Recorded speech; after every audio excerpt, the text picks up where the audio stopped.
இந்தியாவில் உள்ள எண்ணெய் வளங்களின் விற்பனை உரிமங்களை முகேஷ் அம்பானிக்கு வழங்க நரேந்திர மோடி உறுதியளித்துள்ளதாக இந்திய கம்யூனிஸ்ட் கட்சியின் மாநில செயலாளர் தா பாண்டியன் குற்றம் சாட்டியுள்ளார். திருப்பூர் தொகுதியில் தேர்தல் பரப்புரை மேற்கொண்ட அவர், மோடியின் வாக்குறுதியை நிறைவேற்ற தேசிய ஜனநாயக கூட்டணியில் உள்ள கட்சிகள் முயன்று வருவதாகவும் இதற்கு அதிமுகவும் ஆதரவளித்துள்ளதாகவும் கூறினார்.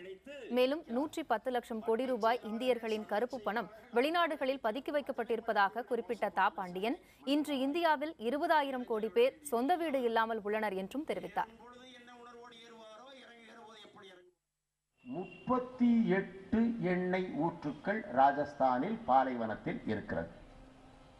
38 இந்த 38 எண்ணெய் ஊற்றுக்களையும் எடுக்க தொடங்கினால் சாதி அரேபியா, வெனிசுலாவெல்லாம் பின்னுக்கு போய்விடும். இந்தியா முதலிடத்திற்கு வந்துவிடும்.